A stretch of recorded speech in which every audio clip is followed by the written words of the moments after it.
MMA Weekly Review, Mayweather versus McGregor.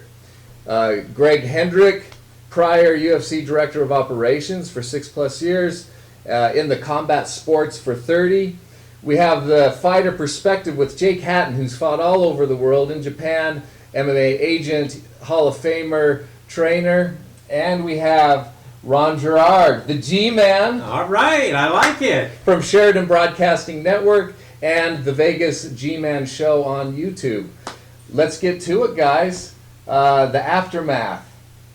Well, the aftermath, this is the after the, as we were all thinking, the tsunami that had just overtaken not only Las Vegas, it seems like the entire country, and even out of the country. I guess it went around the world. It's huge. The hype that has been going on for this fight. And did it live up to all the hype? I don't know. The hype was so much. Could anything live up to that? You know, that's the thing. But the poster's good. I have a really good T-shirt from it. Looked really good, and we got some memories. Well, a lot of memories. But you know, the fight itself was all right. I don't think it was a classic. It's not, you know, the Thriller in Manila. But today, every time you see a fight, they say, "Yeah, that's probably has to be one of the greatest fights we've ever seen." You know, that's all people talk about, is how great everything is. It's not. It was a good fight, a solid fight. Everything is great. This was, I don't think, wasn't a great fight, but it was interesting. We saw what we all were anticipating. You know, what we waited to see an MMA fighter fight the boxer. And it came out pretty much like people thought it would. I think Conor represented himself very well. I don't agree with his strategy. I guess we'll get into that later. But what more can be said? It's over, and I thought of this Monday morning or Sunday morning when I woke up. I'm glad it's over, because I'm ready to move on after we finish closing the show on what happened Saturday night. Yes, talk about the one of the biggest events in fighting history. The lead up, I was at the red carpet, saw a lot of the stars that usually never see. Some of them you see at the UFC. Jamie Foxx, I saw LeBron James coming in. One crazy woman with a lot of plastic surgery, not sure who she was, but that was interesting. That was my Go to the pic. Oh, she was beautiful.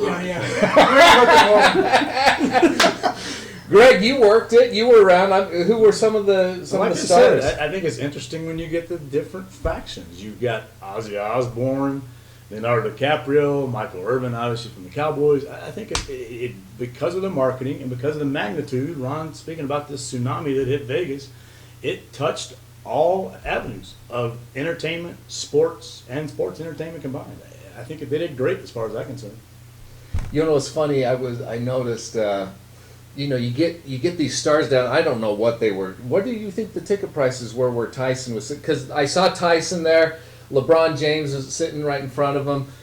And then there's two guys that bought tickets and were doing selfies. And Tyson was kind of doing, here I pay $30,000. I got to do this. It's kind of funny. But $10,000 tickets. $10,000. Well, face value. Face value. Not what they paid. I'm not saying that's what they paid, but the face was $10,000. Yeah, but very interesting. Yeah, and the national anthem. You had an interesting experience working out with the national anthem. Weren't you trying to move somebody? And they're like, I wasn't actually moving. One of the ushers was. They were obviously trying to keep the aisles smooth, keep them open. To make this story short, happened to be Michael Irvin, one of my favorite all-time football players, and he basically said, "Hey, listen, do me a favor, just ease up a minute. I'm trying not to move because the national anthem's on. I'm trying to give my respect." And I'm not going to mention names, whatever, but I know we've had some issues in some sports right now, and so it's good to see somebody who kids look up to that says, "Listen, this is our national anthem. I'm going to give respect." There we go, some patriotism. We love that on MMA Weekly. So we get into the fight. First round, and I'm not a boxing guy, but even I knew that, you know, Conor won that. And Conor probably won the first couple of rounds, but the judges seem to think differently. Thoughts? I had him win in the first three unanimously, and even people on the boxing side and MMA side, I believe all saw the same thing, even though it's a huge divide. But then I had the fourth where it could have gone either way, and then the fight progressed. But you saw it possibly a little differently later, correct? Yeah, well, like I said, the first 4 rounds, I believe that Floyd gave those rounds away, gave them to Conor. And the ringside officials, 2 of them, they gave them to Floyd. You know, they couldn't. At least 3 of the 4. Yeah, 3 of them went to Floyd. I don't understand that. And I think, but I was very depressed, as I said, in terms of Conor, with the logic that they used coming into this fight, because we all watched it, and I know you, Jake, above everyone else, knows that this guy was finished. You said after the 4th or 5th round, cardio-wise, Conor was. I'd give him up to the 6th round, but after the 6th round, it was a matter of time. It was just a matter of time.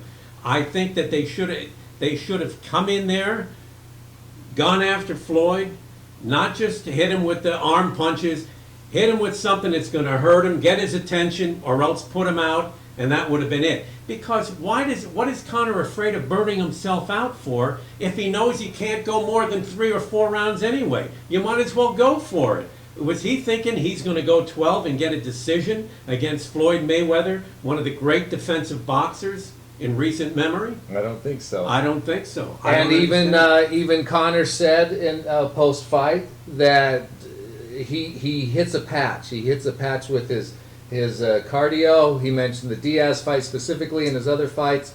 He knew this going into it. He's having the trouble with the 12 rounds, training up for it. I had to experience that 12-round fatigue. And in the spars, with all my sparring partners, when I do the 12 rounds, there was always those middle rounds where I was like, I'd get to say 6, and then I'd be like, I couldn't see the finish line. I'd be like, fuck, I've got so many more rounds left.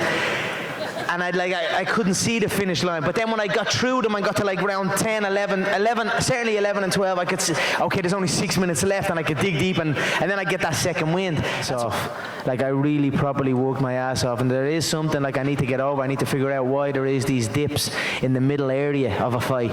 It happens to me a few times, and I just need to figure it out and keep pushing and keep going and keep striving. I've reached great heights, and I will continue to reach great heights and continue to improve and get better, and that's what it's all about. We compete, we get better, and we come back. So even knowing this going into it, why didn't he change the game plan? It's a good point. I think you have 2 schools of thought here. You know, I believe he had an incredible camp. I believe he's got really smart people around him. I mean, they've done a good job behind the scenes. Maybe that'll come out later. We don't want to say anything now. But I believe Conor, coming into this, he could have approached him and let the shots rip hard, possibly knock him out early. However, if that doesn't work, it's going to be the ugliest fight from maybe round 2, to 3 on. So I think he was just trying to pace himself at a completely different stage than normal fighting. And I mean, it's the biggest event in history. And no matter how hard you practice, no matter how hard you simulate, it's not the same as getting in there. The lights, the heat, the build-up, the mental, there's so many things that come into play here. So I believe he was just trying to pace himself, see where he's at, conserve his energy, and then let it rip harder later. Besides the conditioning factor, Conor specifically thought the judges were biased. Let's go to that clip right now. One of the judges had you winning the first 3 rounds where you were clearly the aggressor and Floyd was studying your style, but the other 2 judges had it 8-1 in favor of Floyd. Does that surprise you a bit? I think that's very, very biased. I'm actually shocked at that. I thought I won the first 3 rounds clearly. 4th round could be argued either way. We'll say 3-1, and then he started to take over then, and I snuck in round 8. Then he won 9, and then got the stoppage in 10. So what was that? 5-4 into the final round, and he got the win. But in reality, all that means nothing. He got the win. Respect to him. I enjoyed it. I thought I done okay. So what do you guys think?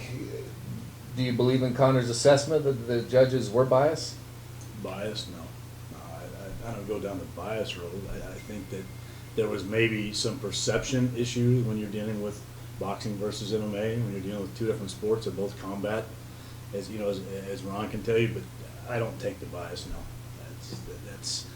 that's a different path that I don't go down. I think those judges are there for a reason, and I think that they've earned that respect to be in that seat. So I don't take that. So you don't think so? What about you? Well, you don't want to say biased, but maybe they're just, some of them are incompetent. Maybe that, I don't know if that's any better. But if you can't judge a fight, I'm not a genius, as you can tell. But at this point, I'm not a genius. But I've watched a lot of fights, and when I see a guy win a round, to me he won the round. I'm not trying to make it up and say it. I think Floyd threw 6 punches in one round or something. Some ridiculous. He threw very few punches. How could you say that he won the first 3 rounds or the 2 of the 3 rounds? How did 2 of the 3 get it? What's the third guy watching? Is he the guy that's competent and the other 2 are incompetent? I don't know. This has gone on forever about what judges look at. It's subjective, I understand that. But I thought that the rounds were so one-sided, it's not even close. Well, I'm talking about the first 3. It's not even close. And yet they saw that he won 2 of the 3. That's what lets me know, I said it before, that if you think that you're going to beat the great defensive fighter, future Hall of Famer, Floyd Mayweather, even at 40 years of age and hadn't fought in 2 years, and by the way, did not look that impressive to me. I thought he was there to be had, he could have been, if a competent fighter was in there, boxing-wise. I'm not saying Conor's not competent, but I mean somebody that's seasoned as a boxer. I think he could have, Father Time gets everybody. So, but I don't understand. What did you think about the 4th round? Did you think, like Conor thought, it could go either way? I do, and I looked at it either way, and I will say this: I've judged and I've refereed, and I give a lot of credit to both the judges because it's tough. However, that 2nd and 3rd round, I don't care what sport it's in, and I judge boxing and referee boxing, and it's tough. However, I don't know what fight they're looking at, and I think it's absolutely terrible for boxing. I don't think it would be for MMA. I don't think it would be good for any sport. So I have no idea what they were looking at. What about the 8th round? Conor had mentioned, I think... We were talking about that earlier. I wish I could remember the 8th round and more. Ron and I were talking... I don't think so because it looked to me like he was so spent after the 5th round, he would look like he was on roller skates in there. He couldn't move his legs right. And it wasn't because Floyd was beating the hell out of the guy. It was because of fatigue, and I don't think he won the 8th round. I think after like the first 4, it was the show was over to me. Which, as we know, Ron, all the fights we've worked in Mayweather, once you get to that level, he flips the switch. Yeah. And it all goes Mayweather. How many times, Ron? I mean, I can't tell you how many times I've seen that happen. That's where it becomes Mayweather's fight. He's done the studying. That's what is the strategy then of saying let's get into the late rounds with this guy that has a history of coming on. What's the point? So did Conor do well enough? I mean, Mayweather was very gracious in his comments towards Conor. Mayweather's father, on the other hand, afterwards, I think he used the words pathetic. Not as PC. Did Conor represent himself well? I think he did. I think he did much better than many people thought he would going in, And after, even though he didn't hurt Floyd in those first 3 rounds, I was looking at it and I'm thinking, maybe this guy's going to pull this thing off. I didn't know that 2 rounds later, he couldn't hold his hands up anymore. I didn't realize it was so dramatic like that.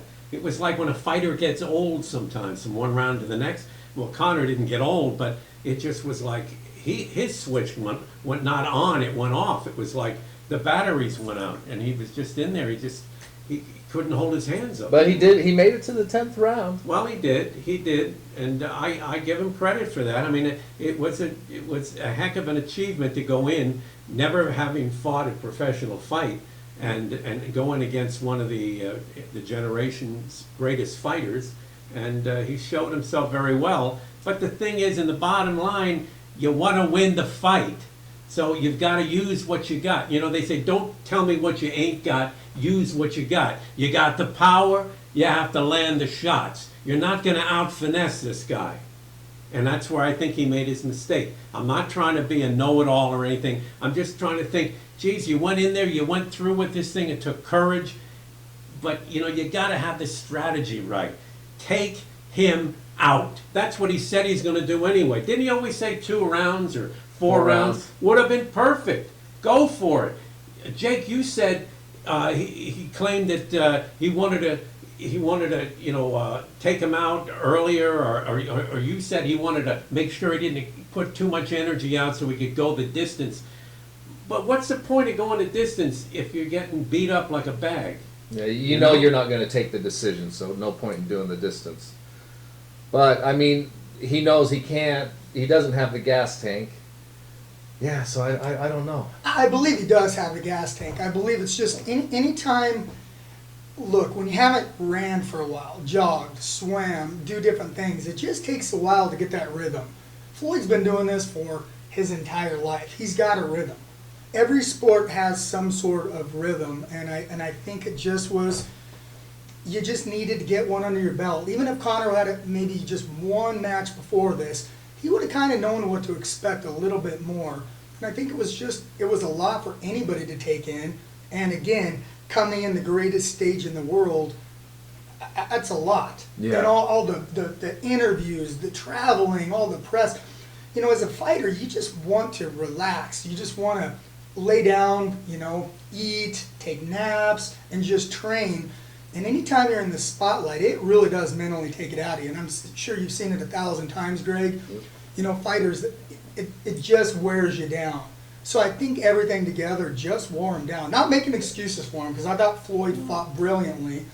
And when Floyd put his head down, you know, even Conor in the was a press conference or one of the interviews Right. afterwards, you could just see how much it was killing him deep down inside that, oh, I could have done this and I should have done that. And that's the competitor that I love in him, because I believe he'll come back stronger. But strategy-wise, I think Floyd was just, the chess match was just a little better. His head in the middle coming in, and Conor not understanding that distance. And later guys not having the ability to tie up. Not understanding how to tie an arm up, to tie And up let's go to to that. buy time. We kind of talked about arbitraging, exploiting the rules in the last podcast. Because he had mentioned he was going to bring in some referees and he was going to work some angles. And one of them, and we'll go to a clip right now about him taking the back and how he felt that was a mistake in the game plan. Let's go there. Were you fighting your MMA instincts? You know, during they the fight? kind of, you know, I took his back many times. I was at his back many, and the referee let it right because he dipped low and I stepped around. I didn't use connection to take his back like I could have. There was a few moments where I used the connection. He threw his right hand and he framed. He was very good with his frames after his shots. He didn't smother his work. But he worked when he framed. I shook the frame and take his back. And I shook the frame and took his back many times. But then it's so much energy. It's energy doing that. And then I've done that and got to his back, where it's a really dominant position in a fight. But in this game, the referee stops it and resets you face to face. So I was like, somewhere in the middle of it, I was like, man, I'm not using this energy to get to his back, landing no significant blows, and now the referee is separating us and bringing us back together face to face. What's the purpose there? Who benefits there? I'm at the utilizing energy, he's not. So he's at the coming out the better there in this situation. That kind of threw me off a little bit. And Was that something that you practiced in camp? I did practice, but you know, I practiced getting to the back and landing some significant blows, but he kept his composure, and the referee was on top of it straight away. That was one of the angles he was trying to do. He was trying to exploit the rules, and it didn't work out, and he ended up expending even more energy. Well, I think it was actually Floyd, as a smarter fighter, turning his back quite often, which made you not, you know, you can't hit. Conor was behind him oftentimes, and he wanted to hit him, and he had to stop himself. So I think it was, again, perfectly legal, but it was brilliant on Floyd's part, because once you turn your back, you can't hit a fighter. So it takes away a lot of Conor's movement. And Conor had a referee while he was training this, So he was surprised by the referee they had that night that he was separating him as quickly as The referee, he a was. few people may have heard of, Joe Cortez. So Actually worked with him to try to get him. So. And did you think, any of you, did you think that Conor a few times was, did illegal things, hitting him in the head and in the back of the head and stuff? He did that. I had a feeling, I have no proof, but they probably wanted to be a little bit lenient, saying, look, don't get too, try to be understanding. This is the first time the guy's been in here. Because if it was a fight between, say, Andre Berto was back in there, something like that, I think they would have taken a point, maybe deducted a point, but that would have caused chaos. they did take some in one of the rounds. They took the point away. Didn't There were they? no points. Bob Bird gave warnings. Yeah, warning. Okay. There was no points. He gave some warnings for some rabbit punching. He gave some for the back of the head. I think, if I'm not mistaken, a couple warnings for in the clinch, but not points taken. No. And I don't think they were worried about points because they know they're not going to take the decision. Yeah, I don't think anybody thought it was going to go. I thought the referee did a great job of just letting them fight. And I agree. I think it was a little cheap both ways. It was a little chippy both ways. Floyd had some elbows up there. Conor's kind of, tapping him in the back of the head, whatnot. So I thought the referee did a great job regardless of just letting them fight. So I did enjoy that part. What about the end? Did the referee stop it too early? Let's go to Conor on his thoughts. I thought the referee done a great job as well. I do feel it was a little bit early, but I respect his decision, and I thought he done an amazing job. I thought he let the fight flow where it should have flown. Did the referee stop it too early? Me as an MMA guy, my first impression was that he did. I want, let him knock him out. I think he did the proper thing. It was not defending himself. The referee is in there. He's sanctioned by the Nevada State Athletic Commission. He's there to protect the fighter. You're not going to listen. You don't listen to what the fighter has to say. And for his own protection, he stopped it. What was going to come? What else would have happened? Conor said, "Well, he could have let me go down." Well, he was going to go down. It looked like to me. Yeah. So I think he did the right thing. I don't blame Conor for. All fighters think that way, and that's what makes them competitors. I understand that, but I think that the referee did I think it was a proper stoppage, in my opinion. I'm with Ron. Bob Bird has over 600 bouts. He's a Hall of Fame referee. And again, we can say it from out here, wherever our viewpoints were, whether it was TV, in person, the upper deck, wherever the heck we were. Bob was there, and he was within a few feet of the fighters. And so, if that's what he saw, I'm with it again. Safety of the fighter. And I understand there's the MMA, knock him out, choke him out, that kind of thing. But I agree with Ron. It was a boxing match, and he was taking damage. I have no problem with the stoppage, but that's where the referee was important, is just an understanding of MMA versus boxing. And I don't think Conor was as hurt as much as he was fatigued. I blame this one mostly on fatigue, because once he wore out, Floyd did the smart thing and just kept moving forward. But would it have made a difference? Probably not. However, Conor, again, and you touched on this earlier, every fight he hits that wall, and he comes back. He did it with Diaz. He's done it with a few other fights. So maybe. So I don't think he was as hurt as much as he was fatigued. But I don't have any problem with and again, like you addressed, their job is to protect the fighter. So I have no issue with that. Yeah, I don't think it deserves to be like a controversy about this. It wouldn't have made any difference, and Yeah. He hit the wall or whatever. Sure. He would have hit the canvas if they would have let that go any longer. And I think it's good for him too that he didn't go down in a way. It may not, because he's a proud guy and he didn't go down. I am a little bit surprised that they wouldn't have gave the referee the wink to let this outsider, this interloper go down and teach him a lesson that they don't come into boxing. I agree with you. They kind of, as far as the visual aspect, the perspective of that, they were kind to him. What's next for Conor McGregor? Conor says he's a free agent, but Conor's still under contract. Obviously, or else the UFC wouldn't have had to hard be to part of believe this. with the situation from the UFC. Conor says he's well. Let's listen to what Conor has to say right here. Of course, you know MMA fans want to know when they're going to get you back in the UFC cage. I'm young, I'm fresh, and I'm ready. I mean, I was just tired in there, I feel. You know what I mean? He caught me with some nice shots, but I wasn't dazed or rattled or anything like that, so I was just bollocksed, is the term we call it in Ireland. Get the win, but what's next? How can you take this to the next level? What's the next vision? Haven't I? I don't.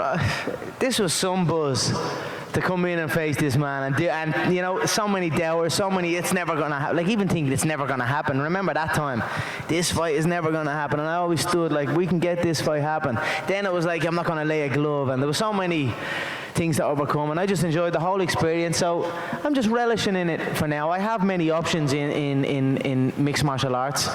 I'm sure there's options now that will present themselves in the boxing game. Right now I'm a free agent. My name is on the ring. Where is it? There you go, McGregor Sports and Entertainment on the ring, in a boxing ring. That's something to be proud, and I'm very proud of that. So I'll see what's next, but I'm open. I love competing. I love a good fight. Tonight was a damn good fight, and that's why you're seeing me up here with my head, my heart. You know what I mean? Show my heart.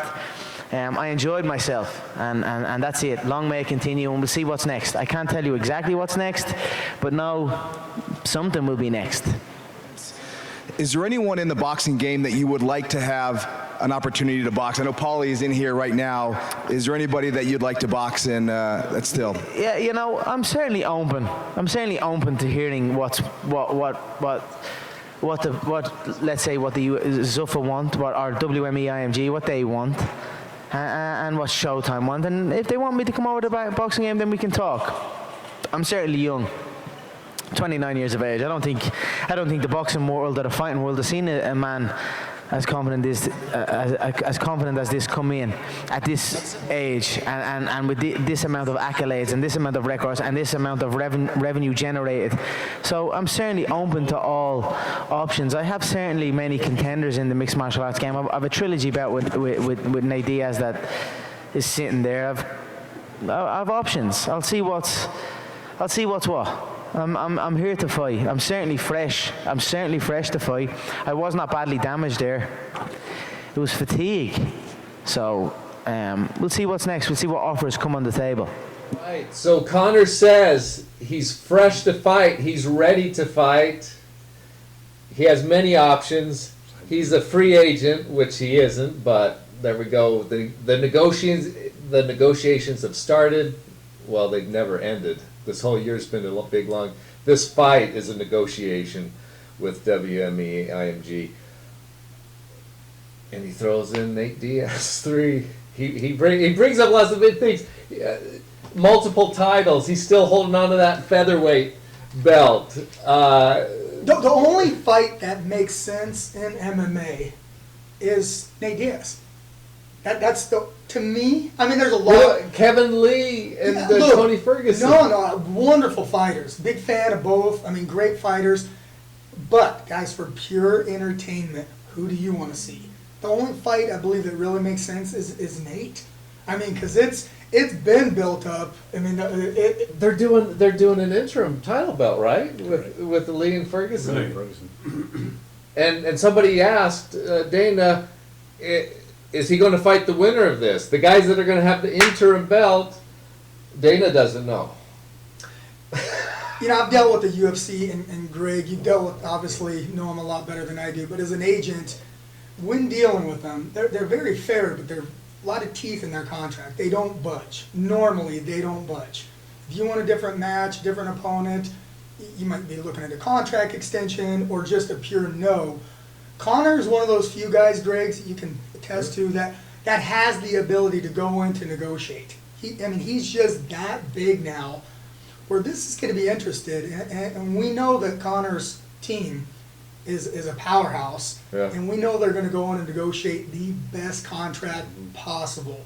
So even though he's already under contract, doesn't matter. He's one of those few guys that can go in. They need him, let's be honest. I mean, Conor is one of the biggest athletes in the world now.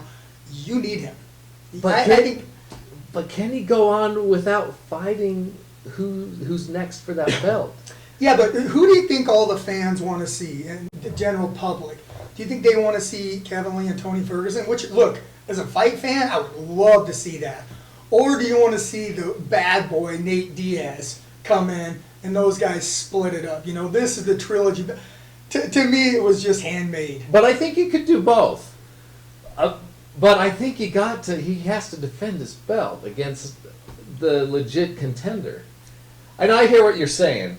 You know, the dollars to speak, butts fill the seats. I don't think it matters, though. Whatever card Conor's on is going to fill the seats. Does it hurt his legitimacy if he doesn't fight the winner of Lee versus Ferguson? I don't believe so, because, again, who do you want to see? You want to see that Nate Diaz, because he beat him once. So, hey, this is a settling the difference, you know? This is Rocky, you know? This is the trilogy bout that I think everybody wants. Hey, I want to see it, you know? I'm a biggest fan as anybody. That's the fight that I want to see. Afterwards, I would love to see him fight Lee or Ferguson. I think that would be wonderful. I'm just surprised that Nate Diaz's name still came up. I'm just like... Well, like Jake said, he beat him. You know, and that I can understand that fight coming up, you know. And I don't think they care about who's number one, who's number two, who's got the interim belt, who's got this. The thing is, you're making money off of this. Is a cash cow right now. It doesn't matter who he's fighting. It's gonna sell. And they're not worried about logistics, about, well, he's the next one in line. No, the next one in line is the guy we can make the most money with. Yeah, You know, there were two fighters that I knew Emmanuel Stewart very well, and he trained these two guys, and he was training Prince Nassim Hamed, and there was another Prince that he worked with. I can't think of his name right now, from Detroit, and Emmanuel told me the guy came up to him and said, "Hey, I was there first. I'm the Prince." He said, "Who's on HBO and who makes all the money? You or Hamed?" He goes, "Hamed." He goes, "He's the Prince." You know, and that's the way you have to look at it. And you're right. At the end of the day, guys, this is a business, and this is Salmaki. I'm sorry, the guy's name was Prince Salmaki. But go ahead. Yeah, this is entertainment. So you've got to look at it from the UFC's point of view every once in a while and saying, hey, Ferguson or Lee, great fight. Maybe 2 million pay-per-view buys, because Conor's such a superstar now. Or Nate Diaz, my God, and now all of a sudden. Yeah, but like I said, I think you can do both, and even if you can do the Diaz fight, even if he loses, he doesn't need the belt for the Diaz fight. He can fight. I think he needs to fight the winner of Lee Ferguson, and win or lose, it doesn't matter. Diaz is always there. He's always there waiting. They can pluck that out of the clouds at any time. But I really do think he needs to come back. He needs to defend that belt by the end of the year, and that's just my opinion. You can't wait that long, though. Things do have a shelf life. Diaz isn't always going to be there. It's still been quite a while for him now. Yeah, how long are you going to wait? You have Next to. March. If you're going to do it, let's do it. In fact, I'm going to make a call right after we get off and finish with this. I'm going to set it up. It will be Nate Diaz, I guarantee it. The G-Man has spoken. I'm telling you. What about Paulie? When they brought up boxing, he mentioned boxing. Of course, whether or not he really thinks that, he's going to throw it in there for negotiation purposes. Somebody mentioned Paulie. The body language I saw from him, he didn't seem interested in that fight. Nobody cares. Like Conor says, get in queue. Right? But if you're Conor, you've been there with Paulie, you sparred with him, a great fighter, great tough fighter, but he's not one of those relevant fighters or a superstar like Floyd or somebody else. Right. So does that make sense? But I don't believe so. I don't think he would have had that confrontation with him backstage at the Rivals last week.